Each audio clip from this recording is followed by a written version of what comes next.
Primeiro, faça uma análise da situação. Veja, irmãos, o que no ano de 2024 não deu certo para você? Faça uma análise. Por que não deu certo? Porque a gente está vendo aqui, irmãos, uma situação do povo de Deus, e é povo de Deus, é servo de Deus, mas uma situação não muito favorável. A gente está vendo o povo de Deus sendo massacrado pelos midianitas, pelos seus opositores, pelos seus inimigos, e eles eram povo de Deus escolhido, aquele que Deus tirou lá do Egito com mão forte, e eles estavam passando por uma situação muito delicada e muito crítica nesse momento. Então, olhando para a situação que não está dando certo ou não deu certo, a gente precisa analisar a nossa situação primeiro. O que você queria que não deu certo? Aonde você queria chegar que você não conseguiu chegar? Porque o povo aqui, eles tinham que estar passando por uma situação bem melhor. Então, eles fizeram uma análise da situação deles. Por que nós estamos passando por tudo isso? Por que nós estamos nessa situação? E qual é a nossa situação? Então, olhando para o ano passado, olhando para a nossa vida, talvez, irmãos, a gente precisa não só olhar para o ano passado, olhar para o ano retrasado, ou para o ano antepassado, ou para 10, 15, 20 anos atrás, e ver por que a nossa vida não está andando de acordo com como a gente quer. Então, uma análise, uma retrospectiva é muito importante, salutar, principalmente no começo do ano. Por isso que eu quero trazer essa mensagem agora, para a gente pensar, para a gente refletir. Então, para a gente entender e tentar melhorar onde a gente errou, o que a gente precisa fazer? Olhar e analisar a situação. Ok? Eu estava analisando uma situação na minha vida e eu precisei voltar no tempo onde eu errei uns 30 anos atrás, 20, 30 anos atrás, e pensar, por que algumas coisas não estão dando certo aqui? É algo que eu deixei de fazer lá atrás. Então, não importa o tempo. Importa é nós fazermos essa análise e caminharmos na direção da nossa bênção. Fez análise. Primeiro, identifique o problema. Qual era o problema de Israel aqui? Qual o motivo do povo estar sofrendo? A opressão dos amalequitas, que está no versículo de número 2 até o versículo de número 5. Olha só.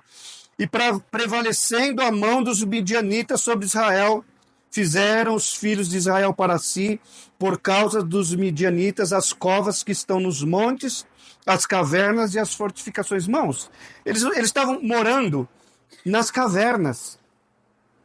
Eles tinham uma terra, eles eram um povo bem-sucedido, escolhido por Deus, mas eles moravam em cavernas, deixaram as suas casas para morar nas cavernas por conta dos amalequitas. Veja bem a situação do povo de Deus naquela época.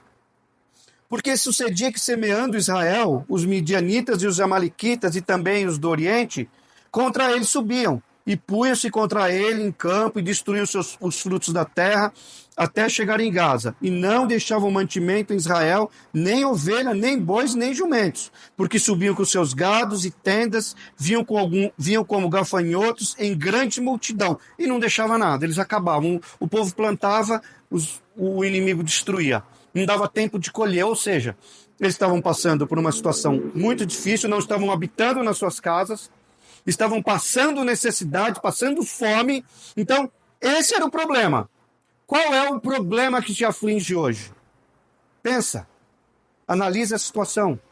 Quais são os sonhos que você queria que realizasse no ano de 2024, ou de 2023, ou de 2022, e não se realizou? Qual é o problema que está atingindo a sua vida hoje? Qual é o problema que está tirando o seu sono? Qual é o problema que está trazendo angústia para a sua alma? Qual é o problema? Precisa identificar o problema. O problema está no meu casamento, o problema está na minha empresa, o problema está nas minhas finanças, o problema está no meu ministério, o problema... eu não sei, aonde está o problema que está afligindo você? O do povo de Israel aqui está fácil de identificar. O problema era os midianitas, era o inimigo daquele povo. Fez uma análise da situação, identificou o problema. Agora identifique causa do problema? Qual era a causa do problema do povo de Deus aqui? Versículo de número 1. Porém, os filhos de Israel fizeram o que era mal aos olhos do Senhor. Olha o versículo de número 10. A parte B. Mas não destes ouvido à minha voz. Ou seja, a causa do problema, porque, irmãos, toda causa, todo efeito tem uma reação. Então, por que eles estavam passando isso? A gente identificou o problema era os midianitas. Mas por que os midianitas estavam atacando o povo de Israel? Pela desobediência. Por que alguma coisa não se realizou na minha vida? Talvez não seja pela obediência, mas porque eu deixei de fazer algo que deveria ter feito. Ou fiz algo que não deveria ter feito. Tomei atitudes que não deveria ter tomado. Ou não tomei atitudes que deveria ter tomado. Então, a gente precisa identificar. Eu quero algo, eu tenho um projeto para o ano de 2025 que atrás não aconteceu. Então, por quê? Onde eu errei? O que eu fiz que não deu certo? O que eu deveria fazer para dar certo? Então, analisando a situação, tendo controle da situação, a gente consegue mudar as nossas perspectivas. Então, o primeiro ponto é isso. Olhe para trás, analise, faça uma análise da tua vida, da situação. Por que não deu certo? Onde eu errei? Eu podia melhorar aqui. Eu não sei, alguma coisa que a gente pode fazer para estar melhorando. Mas o importante é identificar o problema e identificar a causa do problema. É o primeiro passo para nós sermos abençoados nesse ano de 2025. Segundo passo. Bem, se nós já identificamos a situação, identificamos o problema, a causa do problema, o que eu vou fazer agora? Busque a Deus. Olha o versículo de número 6. Assim, empobreceu muito pela presença dos midianitas. Então, os filhos de Israel clamaram ao Senhor. A solução, ou para resolver a nossa questão, é clamar a Deus. É clamar a Deus, é buscar a Deus. O povo de Israel não tinha outra alternativa que não clamar ao Senhor, porque eles chegaram num ponto que eles falaram, não dá mais para nós. Não tem como viver desse jeito. Não tem como estar plantando e a gente não colhe do fruto. Não tem como deixar nossa casa para morar nas montanhas, como animais. Só tem uma solução para nós. Buscar a Deus. Talvez, irmãos, falte a nós buscarmos mais a Deus. Dentro dessa questão que a gente está vivendo. Dentro desse problema que nós estamos vivendo. Clamar ao Senhor. E quando a gente clama ao Senhor, irmãos, porque clamar é mais do que falar. Clamar é mais do que pedir. Quando a Bíblia fala de um clamor, dá uma ideia, uma conotação de que a pessoa saiu daquela situação de comodismo, de só falar, de só orar, de só pedir, mas de gritar, de falar em alta voz, de sair daquele normal e passar um ponto assim, bradar com força. Lembra do cego Bartimeu, quando ele foi impedido de chegar a Jesus? O que ele falava? Ele não falava. A Bíblia vai dizer que ele clamava. Jesus, filho de Davi, tem misericórdia de mim. Mas ele não falava com uma voz baixinha. Ele falava com uma voz muito alta para que o Senhor ouça. E o Senhor não é surdo, mas ele ouviu. Eu não sei. O céu, ele pede que eu faça alguma coisa. O Senhor sabe dos nossos problemas antes mesmo de nós pedirmos, sabe. Mas ele pede para nós clamarmos a ele. E clamar é falar em alta voz, é falar com vontade, do fundo do coração, mostrando a nossa indignidade, a nossa insatisfação, o nosso desejo de estar alcançando alguma coisa. Clame a Deus, que Deus vai ouvir. Coloca para mim, Êxodo 3:7. Aí, e disse o Senhor, tenho visto atentamente a aflição do meu povo, que está no Egito. Ele viu? Deus não viu a aflição do povo? E por que ele não socorreu o povo? Sabe o que ele estava esperando? Um clamor do povo. E tendo ouvido o seu clamor por causa dos seus exatores, porque conhecia as suas dores. Sabe que a ideia de dar do clamor é porque eu estou desesperado, mas eu confio num Deus. E Ele está esperando o nosso clamor a Ele. Senhor, olha para mim, tenha misericórdia de mim, venha me ajudar, porque eu não aguento mais essa situação que eu estou vivendo. Eu preciso do Senhor, eu dependo do Senhor e eu acredito no Senhor. É isso que Ele está esperando, uma atitude minha e tua, de clamar. Olha só o Salmo 27, 20, versículo 7. Uns confiam em carro, outros em cavalo, mas nós fazemos menção do nome do Senhor, porque às vezes, irmãos, a gente espera socorro no governo, a gente espera socorro na igreja, a gente espera socorro no amigo, a gente espera socorro em alguma coisa, mas o nosso socorro vem do Senhor, porque nós confiamos nele. Muitos podem confiar na força do braço, pode confiar no dinheiro, pode confiar na economia, mas nós fazemos menção do Senhor, porque nós dependemos dele. Isso é clamar. Quando o Senhor quer que nós clamemos a Ele, foi o que os filhos de Israel fez aqui, é porque confia nele e não tem outro recurso senão confiar no Senhor. É dependência total de Deus.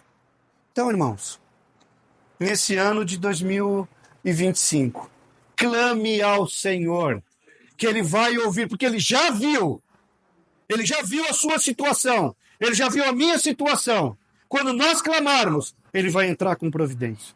Assim como Ele entrou com providência aqui. Terceiro, para ter um ano de 2025 abençoado. Você tem sonho? O irmão falou de sonho aqui, tá vendo? É uma confirmação. Você tem sonho? Você tem desejos? Tem planos? Tem projetos? Não desista. Não está dando certo. Não deu certo o ano passado, o ano retrasado. Não deu certo, alguma coisa está atrapalhando. Não desista. Mude de estratégia. O povo plantava, o inimigo destruía. O povo colhia, não dava tempo de produzir o alimento, o inimigo destruía. Mas, olhando para Gideão, ele mudou de estratégia. Olha o que fez o versículo de número 11.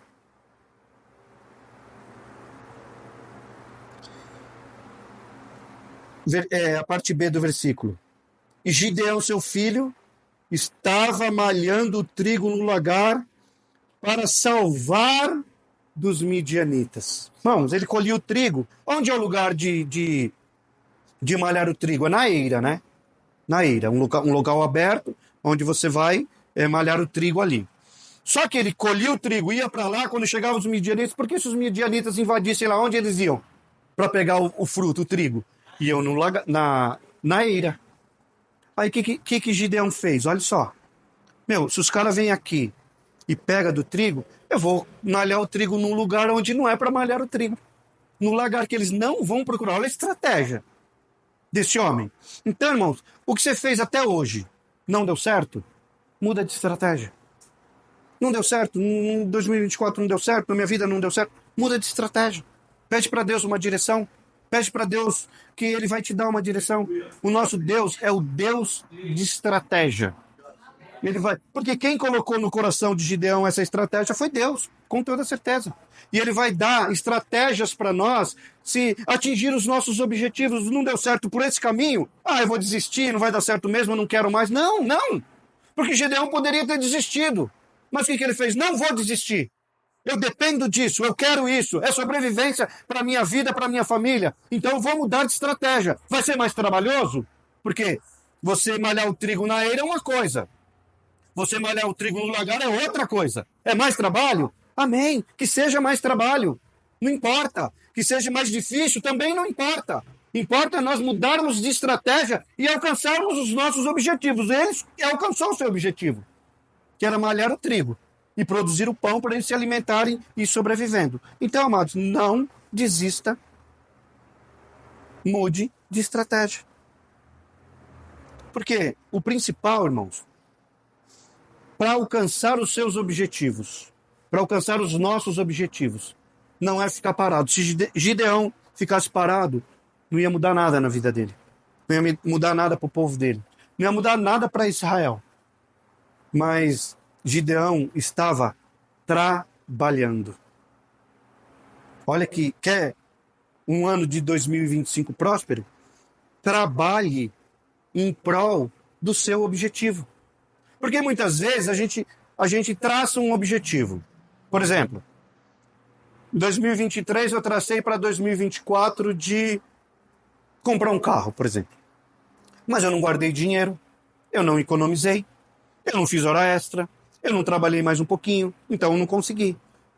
Eu tracei o ano de 2024 para mim de emagrecer um pouco. Mas eu não fiz dieta, eu não fui na academia, eu não fiz caminhada. Como vai dar certo isso? Não vai dar certo. Eu tracei em 2024 de fazer um curso, de estudar, mas eu fiquei dormindo até mais tarde, eu não me esforcei. Então, trabalhe em prol do teu objetivo. Porque Gideão precisava se alimentar e alimentar o povo dele. O que ele fez? Eu vou trabalhar. Os midianitas estão aí, mas eu preciso trabalhar. Ele não ficou sentado esperando cair do céu uma bênção. Não. Ele continuou trabalhando. Ele continuou se esforçando. Ele continuou se aplicando. Então, irmãos, se o seu sonho ainda não se realizou, não desista do seu sonho. Continue trabalhando para a realização do seu sonho. E se para realizar o nosso sonho precisa desempenhar mais, desempenhe mais. Precisa se esforçar mais, se esforce mais. Precisa trabalhar mais, trabalhe mais. Por quê, irmãos? É muito importante nós termos isso dentro do coração. Não deixar os nossos sonhos morrerem. Não importa qual seja o sonho, é o objetivo. Sonho é o objetivo. Sabe o que o inimigo quer? Quer que a gente enterre os nossos sonhos. Porque quando a gente enterra os nossos sonhos, a gente começa a desviar o foco dos nossos objetivos, dos nossos propósitos e até de Deus. Deus não é comigo. Deus não está me ajudando. Deus não está, me desamparou, não estou conseguindo realizar. E o inimigo vai se prevalecendo até o cara enterrar o sonho e ir embora. Mas, irmãos, uma palavra de ânimo para nós em 2025. Não desista dos seus sonhos. Mas eu já desisti e já enterrei o meu sonho. Não tem problema. Nós temos um aqui que é especialista em ressuscitar sonhos. Tem um aqui nessa noite, no nosso meio, que nós servimos, que é especialista em ressuscitar sonhos. Ressuscitar é com o Senhor. Lembra da filha de Jairo? Estavam lá caminhando. Senhor, vamos lá na minha casa que a minha filha está doente. O Senhor foi. No meio do caminho, olha só, irmãos. É para atrapalhar, não é? Aí vem uma mulher e toca nele, e ele para, e aquela confusão toda, e ele quer saber quem foi que tocou, e aí daqui a pouco nesse inteirinho chegou, não enfades mais o mestre. Sua filha morreu. Porque de vez em quando aparecem uns agentes assim, né, do inimigo. Para de orar. Acabou para você, não dá. Para de pedir para você, não dá. Enterra esse sonho. A sua filha já morreu, não enfades mais o mestre, não precisa nem pedir mais. Aí Jesus fala para eles assim: crê somente e verás a glória de Deus. Não sei se é nessa passagem, mas crê somente e verás a glória de Deus. E ele caminhou, foi lá. Chegou lá, a menina estava morta? Estava morta. Mas o especialista em ressuscitar ressuscitou aquela menina e ela andou de novo e ela entregou para o Jairo a sua filha. Olha só, irmãos, talvez Jairo, o sonho de eu ver a minha filha crescer, acabou, morreu. O sonho de eu ver a minha filha se casando, morreu. O sonho de eu ser avô, morreu. Porque a minha filha morreu. Mas aquele que ressuscita sonhos, tocou na vida daquela menina, entrou na vida de Jairo e ressuscitou, entregou o sonho de volta na mão dele. Toma sua filha e continue a sonhar. Aleluia. Mas teve um outro episódio de 2 cortejos. Você vai lembrar a passagem. Não vou falar que eu não lembro, mas acho que é Lucas 5. Jesus vinha numa comitiva, se alegrando, e todo mundo estava alegre, todo mundo estava feliz, e vinha uma outra comitiva triste. Uma mãe que perdera o seu marido, que era uma viúva, que a Bíblia vai dizer, e já estava enterrando o seu filho. Irmãos, o sonho daquela mulher acabou naquela época. O marido morreu. O filho morreu. Quem ia sustentar? Quem ia ajudar? Eu fico imaginando, irmãos, aquela mulher indo enterrar o sonho do futuro dela. Meu filho morreu, ele quer me sustentar, ele quer me ajudar, ele ia casar, ele ia ter filhos. Acabou para mim, tá aqui o meu sonho, acabei, vou enterrar o meu sonho. Mas aquele que ressuscita sonhos, irmãos. Aquele que ressuscita sonhos. Aquele que quebra paradigmas. Porque ninguém podia tocar num caixão. Mas ele quebrou paradigmas. Ele quebrou dogmas, ele quebrou leis. Tocou naquele caixão e o menino reviveu. Sabe o que ele fez? Chegou para a mãe e falou assim: tá aqui o seu sonho de volta. Continue a sonhar. Continue a caminhar. Seu sonho está na sua mão. Mas também teve um outro episódio, irmãos, de Lázaro. Que a Maria mandou alguém fala lá para Jesus que o amigo dele tá doente. E chegaram em tempo hábil, e olha, Lázaro está doente. A Maria e a Marta pediu para o Senhor ir lá ver ele. Falou, beleza, daqui a pouco eu vou. Manda avisar que daqui a pouco eu vou. E quando ele chega, aí Marta. Foi Marta que falou ou Maria? Senhor, se o Senhor tivesse chego antes, o meu irmão não teria morrido. Aí ele falou, Marta, calma. É agora, né? Se crês, verás a glória de Deus. Segura. Onde que colocaram ele? O seu sonho? Marta tinha um sonho, Maria tinha um sonho de ver o irmão se casando, crescendo. Aonde colocaram o seu sonho? Está lá no sepulcro, mas já faz 4 dias. Vamos lá. Tira a pedra. Senhor, já cheira mal. Tira a pedra. Lázaro vem para fora e Lázaro foi para fora. E ele chegou para Marta e Maria, Marta, está aqui o seu sonho de novo. Pode abraçar e continuar caminhando. Bom, sabe o que eu aprendo com isso? Jairo enterrou o sonho dele naquele dia. A viúva de Naim enterrou o sonho num dia passado, porque o filho morreu, eles iam enterrar no outro dia. Lázaro morreu há 4 dias. Os sonhos da Marta e Maria já tinham sido enterrados há 4 dias. Importa para Deus no dia? Um dia? 4 dias? Não importa para Deus. Quanto tempo você já enterrou seu sonho? Enterrei meu sonho semana passada. Enterrei meu sonho mês passado. Enterrei meu sonho ano passado. Enterrei meu sonho há 10 anos atrás. Não importa, irmãos. Aquele que ressuscita sonhos, ele está aqui de novo e quer ressuscitar o meu e o seu sonho, se por acaso nós enterramos ele. Mas se você está prestes a enterrar, não desista. Trabalhe, vai para cima, que Deus vai fazer alguma coisa na minha e na tua vida. Louvado seja o nome do Senhor. Quinto, para termos um ano de 2025 abençoado, não olhe para as circunstâncias. Olhe o versículo de número 13. Mas Gideão lhes respondeu, porque Deus falou para ele o seguinte, o anjo do Senhor.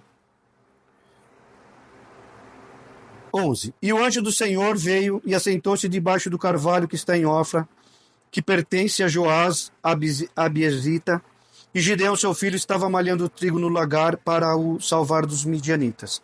Então o anjo do Senhor lhe apareceu e lhe disse, o Senhor é contigo, varão valoroso. Mas Gideão lhe respondeu, ai, Senhor meu, se o Senhor é conosco, por que tudo isso nos sobreveio? O que é feito de todas as suas maravilhas que nossos pais nos contaram, dizendo, não nos fez subir do Egito, porém agora o Senhor nos desamparou e nos deu na mão dos midianitas? Irmãos, Sabe qual que era o problema?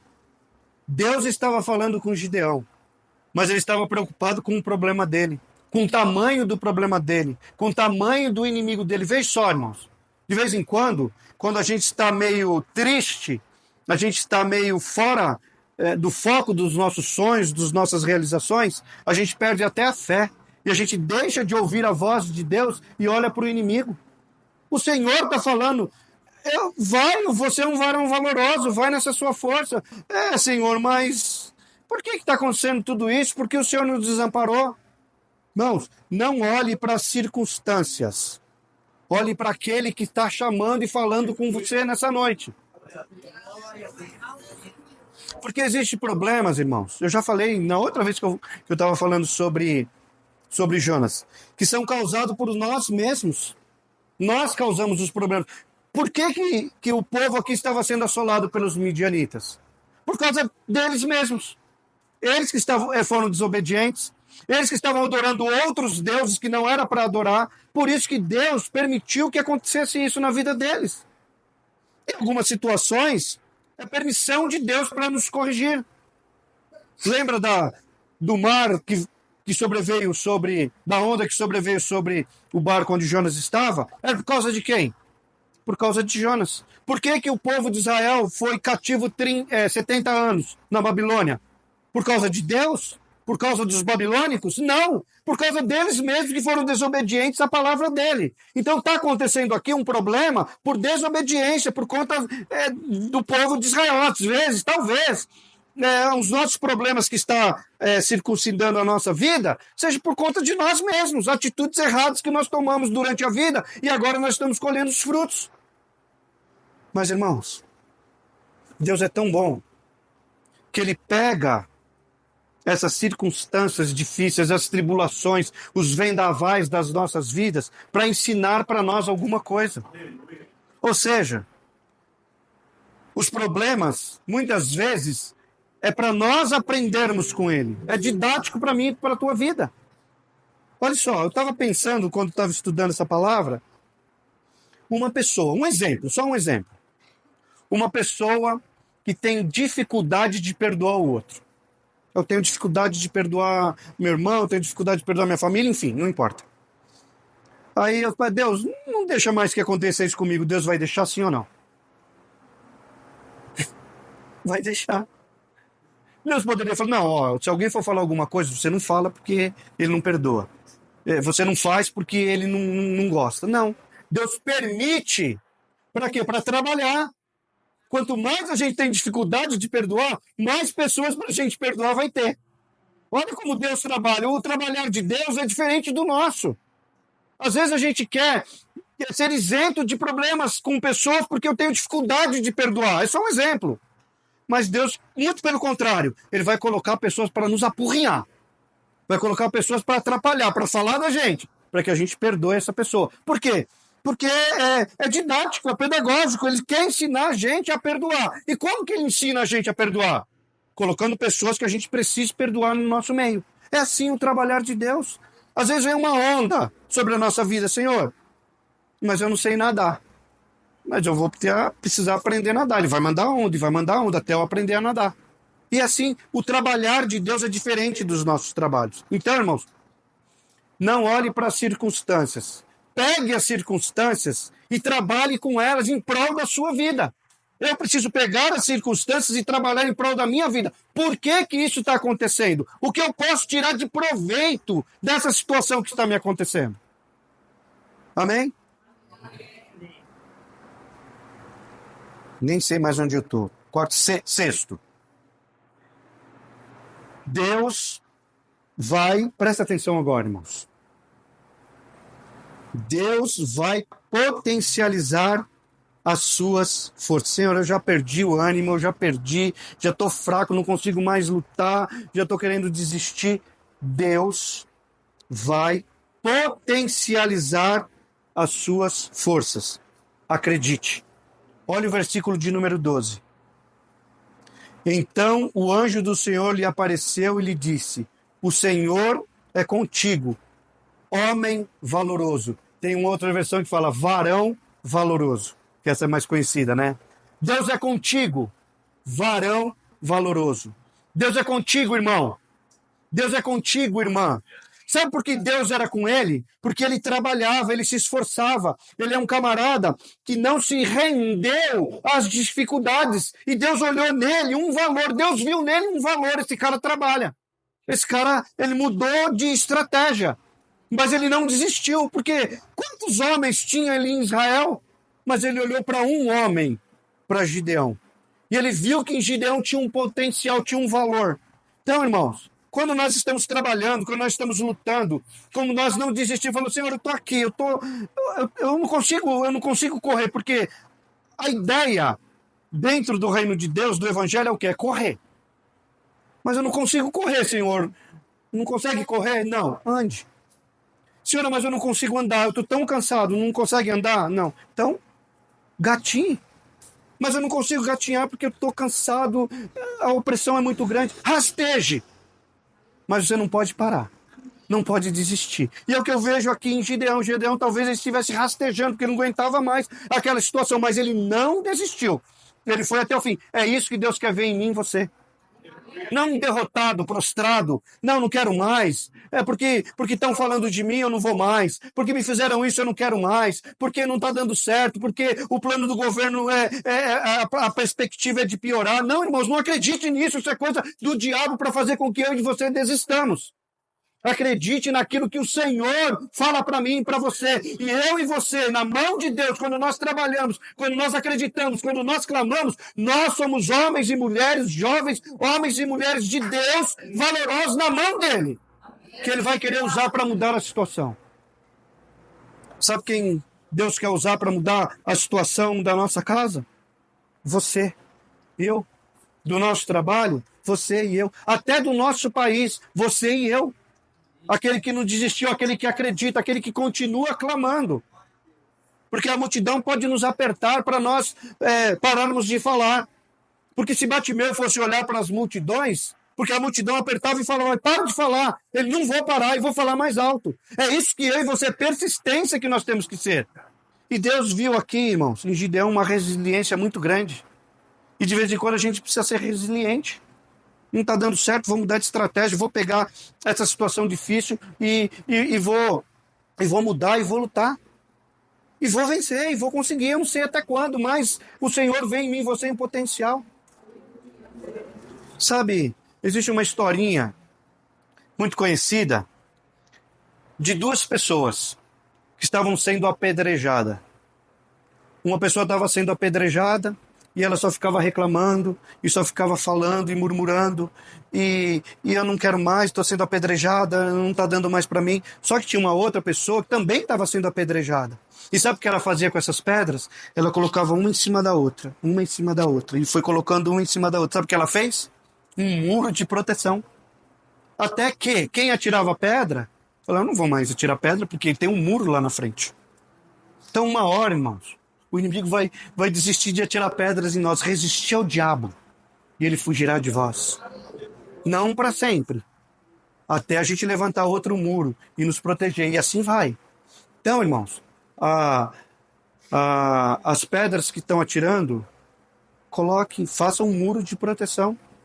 Os limões da vida, façam uma limonada e se refresque. Seja resiliente. E aproveite essa situação e mude a sua vida. Faça como Gideão. E é isso que Deus vê. Onde estava a força? Onde estava o valor desse homem? Nessa postura que ele teve de malhar o trigo no lagar. É isso que Deus viu no Gideão. Qual era o valor de Gideão? Trabalhando, lutando, acreditando e não desistindo. Qual o valor que Deus vê em mim e em você? Trabalhar, lutar e não desistir. É esse valor que ele quer ver. Porque ele pega esse valor e aí ele vai potencializar esse valor. Porque ele tinha um valor, ele tinha força, Zé, para malhar o trigo. Mas ele não tinha força para destruir os inimigos. Mas Deus pega esse valor que ele tinha e potencializa e coloca ele na linha de frente da batalha. É isso que o Senhor vai fazer comigo e com você aqui. Guerreiros fortes. Homens e mulheres fortes. para lutarmos contra as dificuldades da vida. Então, irmãos, dentro dessa ideia, eu quero pontuar duas coisas. Você tem valor para Deus. Vou repetir, irmãos. Você tem valor para Deus. Não precisa ficar se diminuindo. Sabe o que o inimigo quer? Sabe o que o inimigo quer de mim e de você? Colocar a gente para baixo. Você é um fracassado. Você já ouviu essa voz? De vez em quando você já ouviu essa voz? Você não vai conseguir. Você... Quem é você? Deus já te abandonou. Desista dos seus sonhos, desista dos seus planos, desista da igreja, desista do seu ministério, desista da sua família, desista da sua faculdade, desista do seu casamento, desista. Você não consegue, você não vai para frente. Mas Deus está falando o contrário para mim e para você hoje. O Espírito Santo está falando no meu e no teu coração. Você tem valor para Deus. Lembra de Davi, irmãos? Davi, para a família ele não tinha valor. Lembra? Para os irmãos ele não tinha valor. Para o pai, que o Samuel falou, não tem mais, tem um que está lá no campo cuidando das ovelhas. Olha que desvalorização do próprio filho. Para os irmãos, para Israel, ele não tinha valor. Mas para Deus ele tinha valor. Porque antes dele matar o gigante, ele já tinha matado um urso e um leão e ninguém viu. Mas Deus viu. Deus viu e foi com ele quando ele foi matar o leão. Deus viu e foi com ele quando ele foi matar um urso. Deus é comigo e com você quando a gente chora. Quando a gente fala para Deus, Deus, eu não estou aguentando, mas eu não vou desistir. Senhor, me ajuda a carregar esse fardo. Deus está vendo. Eu estou lutando, eu estou levantando mais um dia. Eu estou conversando, eu não vou desistir da minha família, eu não vou desistir do meu filho, do meu cônjuge. Eu não vou desistir do meu trabalho, eu não vou desistir da minha igreja, do meu ministério. Aí Deus está vendo e Deus te coloca na frente da linha de batalha. Por quê? Porque você tem valor na mão de Deus. Segundo, olha o versículo de número 14, o que Deus fala para Gideão. Então o Senhor olhou para ele e disse, vai nessa sua força. Que força que esse camarada tinha, irmão, para guerrear contra os midianitas? A Bíblia relatou aqui para nós que eles eram milhares, centenas de milhares. Deus fala, vai nessa sua força. Que força! Que força que ele tem, que força que ele tinha para combater. Ele tinha força para malhar o trigo, mas que força que ele tinha para lutar contra um inimigo tão forte e tão poderoso. Aí, voltando no versículo de número 12. O Senhor é contigo. Então, irmãos, você tem valor e você é forte.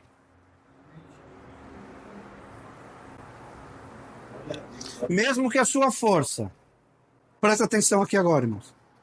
Mesmo que a sua força não seja o suficiente para lidar com as questões que você está vivendo, vai nessa tua força. Porque Gideão ele fala o seguinte, quem sou eu? De Israel, a minha tribo é a menor, que é Manassés. Da minha tribo, a minha família é a menor. E da minha família, eu sou o menor. Como que eu vou conseguir? Como que eu vou ter força? Como que eu vou conseguir agregar pessoas para lutar contra um inimigo desse? Como eu vou ter estratégia? Da onde que eu vou tirar a arma? Como que eu vou combater? Então eu não consigo.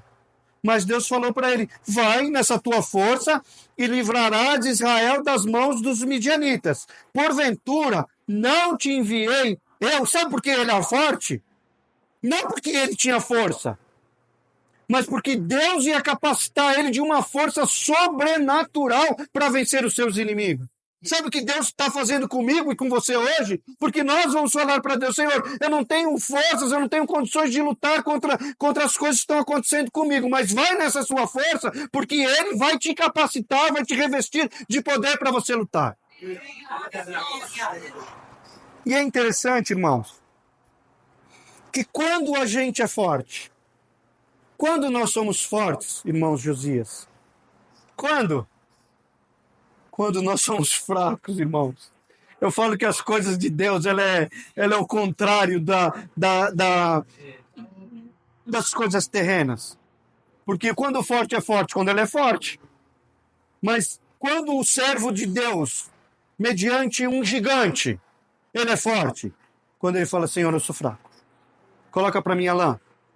2 Coríntios, capítulo de número 12, versículo de número 9 e 10.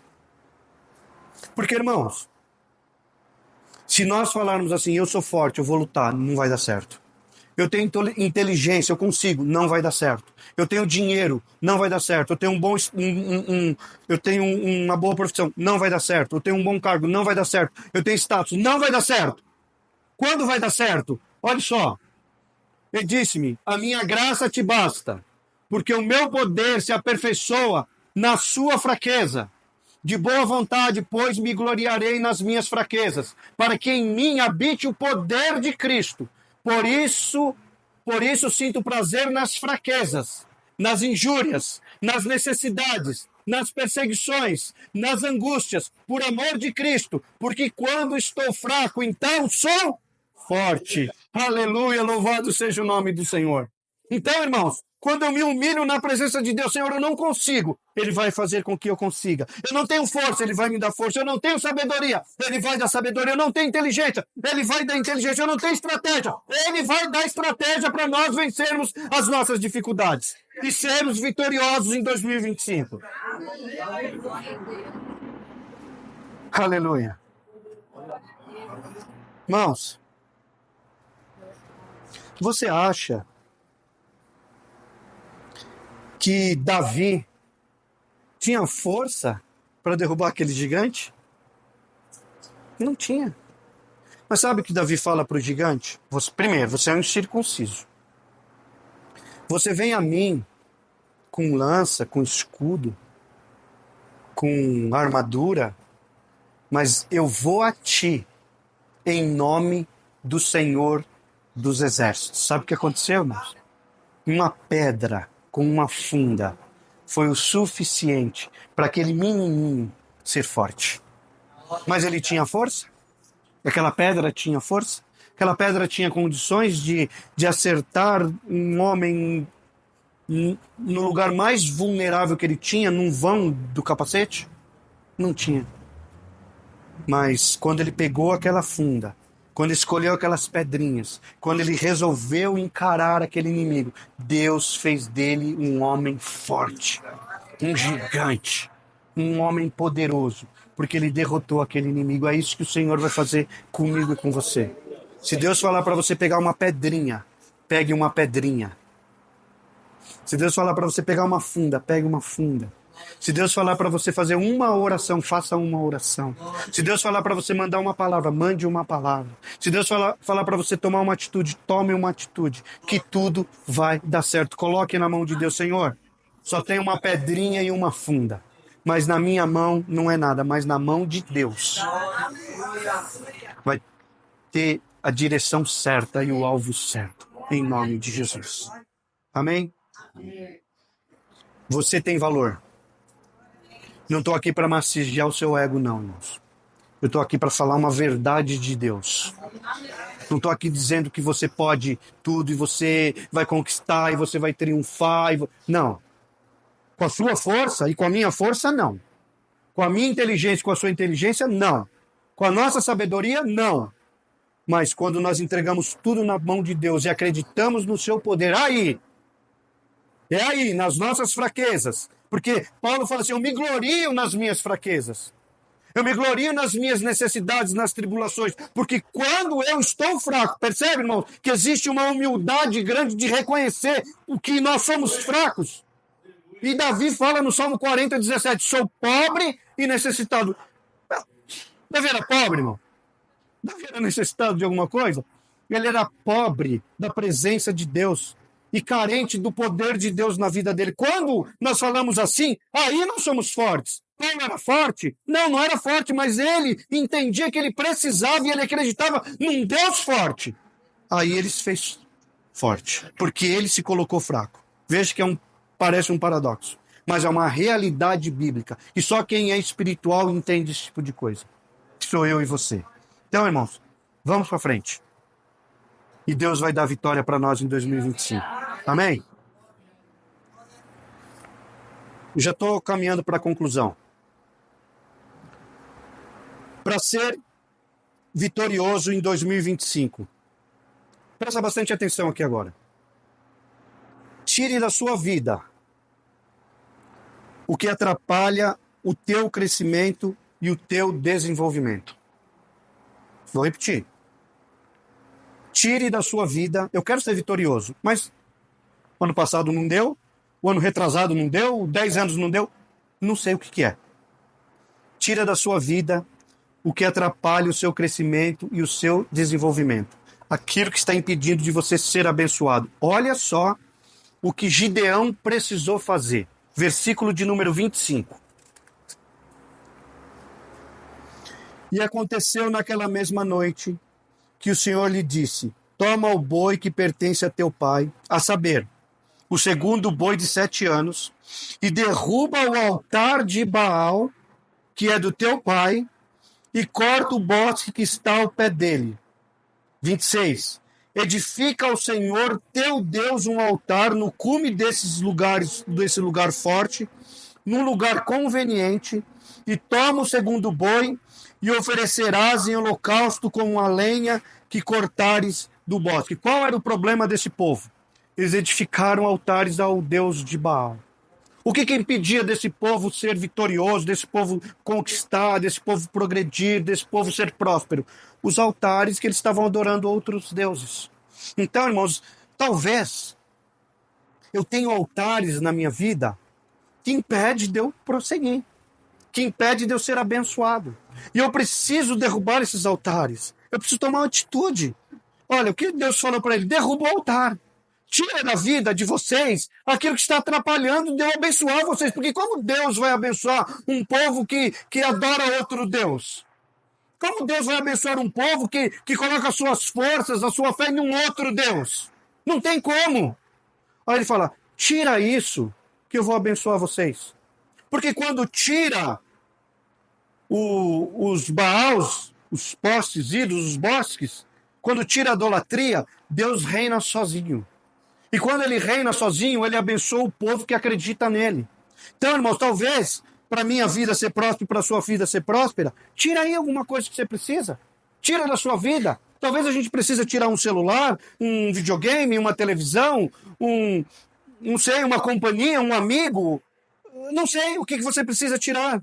Mas o Espírito Santo vai falar, porque ele falou aqui para Gedeão qual era a atitude que ele precisava tomar para a nação ser próspera. Era derrubar os altares, aquilo que impedia do Deus ser glorificado. Porque, irmãos, talvez a gente não está adorando um ídolo, que não é de nosso costume. Não, eu adorava ídolo lá quando eu era da outra religião, lá do concorrente. Mas agora, eu me converti, eu adoro só Deus. Mas a gente tem outros ídolos. A gente tem ídolo em casa. A gente às vezes tem ídolo no trabalho. A gente tem ídolo no nosso bolso. A gente tem ídolo até na nossa conta bancária. A gente tem ídolo da nossa profissão. A gente está colocando fé naquilo que a gente tem, naquilo que a gente é. Então, irmãos, tira esses ídolos. E no lugar desses ídolos, olha o que Deus fala para Gideão. Sabe no lugar desse ídolo que vocês adoravam Baal? Levante um altar e adore a mim. Você pode adorar a Deus com o seu celular. Você pode adorar a Deus com o seu notebook, com o seu computador, com a sua televisão. Você pode adorar a Deus com a sua vida. Você pode adorar a Deus com a sua roupa. Você pode adorar a Deus com o seu trabalho. Você pode adorar a Deus aonde você estiver.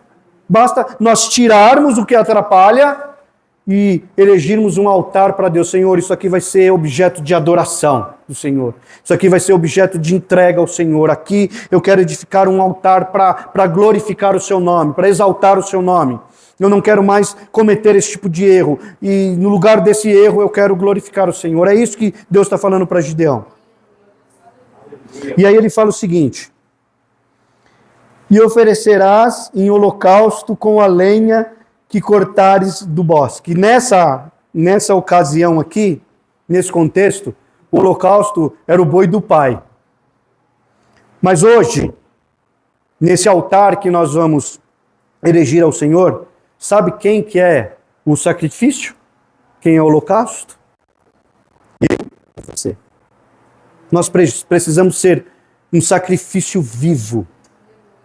Rogo-vos, porém, irmãos, pela compaixão de Deus, que apresenteis os vossos corpos em sacrifício vivo, santo e agradável, que é o vosso culto racional. Não vos conformeis com este mundo, mas renovai-vos pela transformação do vosso entendimento, para que compreendeis ou para que entendeis, para que viveis a boa, agradável e perfeita vontade de Deus. Aleluia. Irmãos, muda a vida. Não se conforme com essa situação. Todo mundo faz. Se não é para você fazer, não faz. Todo mundo fala. Eu não vou falar. Se todo mundo vai, eu não vou. Se eu é igual a todo mundo, não, você é diferente. Você é uma pessoa escolhida por Deus.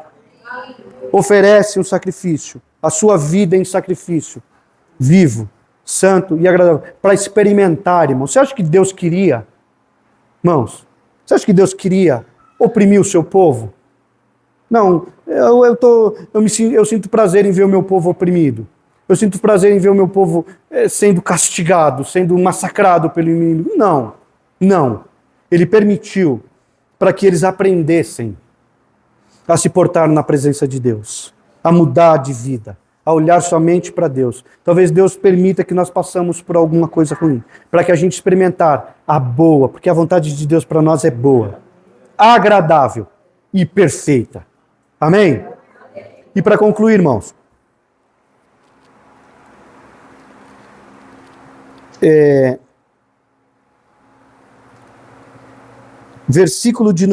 capítulo de número 7, para frente um pouquinho, versículo de número 2. E disse o Senhor a Gideão: muito é o povo que está contigo, para eu dar aos midianitas em sua mão, a fim de que Israel não se glorie contra mim, dizendo: a minha mão me livrou. Irmãos, eu vou falar rapidinho o que está acontecendo aqui. Ele sacrificou, derrubou os bosques, erigiu um altar, ele conseguiu agregar, Gideão conseguiu agregar 32 mil pessoas, 32 mil homens, para guerrear contra os midianitas. Aí Deus fala o seguinte: vem cá, é muita gente, eu quero te abençoar com menos. Sabe por quê, irmãos? Às vezes a gente pensa assim, ó, quando eu fizer minha faculdade, eu vou servir a Deus, eu vou lutar. Não, quando eu arrumar um emprego melhor, aí eu vou me dedicar mais. Não, quando eu casar, aí vai sossegar o negócio, aí eu trabalho para Deus. Não, quando eu mudar de vida, a gente fica sempre achando que precisa de mais para servir a Deus. Aí sabe o que Deus fala? Não precisa de muito. Não precisa de muito. Baixa aí, vai baixando esse número. E o número de 32 baixou para 10. De 10 baixou para 300. Olha o versículo de número 7. E disse o Senhor a Gideão: com esses 300, de 32 mil, um exército forte, de 32 mil, o Senhor falou: só preciso de 300. Com esses 300 homens que lamberam as águas vos livrarei, e darei os midianitas na tua mão. Portanto, todos os demais se retirem, cada um ao seu lugar. Não, todos foram embora, ficaram 300, é o suficiente. Deus não precisa de muito para abençoar a minha e a tua vida. Deus não precisa, irmãos, que a gente tenha muito dinheiro, que a gente tenha muita sabedoria, muita inteligência, muita força. Deus trabalha com pouco, um pouquinho que a gente tem, um pouquinho de força, Deus vai multiplicar. Um pouquinho de sabedoria, Deus vai multiplicar. Um pouquinho de valor, Deus vai multiplicar. Um pouquinho que você tiver, Deus vai multiplicar, porque não é nos nossos recursos, não é com a nossa força, é com a força dele, com os recursos dele e com o poder dele. Então, irmãos, não busque quantidade, busque qualidade. Senhor, eu queria fazer isso. Calma, faça uma coisa de cada vez. E Deus vai te abençoando uma coisa de cada vez. Amém? Tenha propósitos. tenha sonhos, tenha projetos e vai conquistando um por vez. Porque o Senhor, nesta noite, deu a receita para mim e para você. Princípios, atitudes que nós precisamos tomar para sermos bem-sucedidos em 2025. Se eu e você, irmãos, nós entendermos o que Deus está falando comigo e com você, no ano que vem vai ter bênção para contar. Amém? Que Deus abençoe em nome de Jesus. Bom, vamos ficar em pé, eu quero fazer uma oração.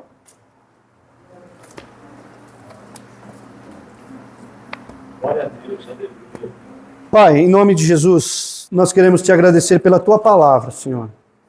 Sua palavra que eu tenho certeza, Deus, que veio de encontro com as nossas necessidades.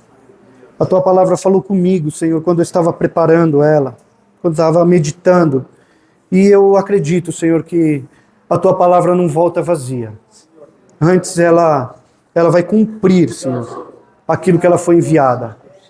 Que o alvo, Senhor, é o coração da tua igreja, Senhor, hoje. O alvo, Senhor, é a alma abatida, a alma cansada nesta noite.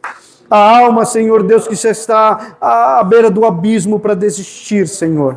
Pai, em nome de Jesus, que a tua palavra venha dar força, venha dar ânimo. Senhor, que essa palavra, Senhor, venha fazer com que nós entendamos que nas tuas mãos, trabalhando, lutando, não desistindo, nós temos valor, Senhor. E na nossa fraqueza, Senhor, que nós já clamamos ao Senhor e falamos que nós não temos condições, mas através da nossa fraqueza o Senhor nos faz forte. Através, Senhor, da nossa pequenez, o Senhor nos faz grande, Senhor, para lutarmos e vencermos e sermos vitoriosos, Pai. Nós colocamos, Pai, o ano de 2025 nas tuas mãos. A nossa vida, o nosso ministério, a nossa família, a nossa igreja, os nossos vizinhos, o nosso trabalho, nós colocamos este país nas tuas mãos, Senhor, e acreditamos que o Senhor vai dar vitória para nós. Em nome de Jesus. Amém. Amém, amados. Que Deus nos abençoe em nome de Jesus.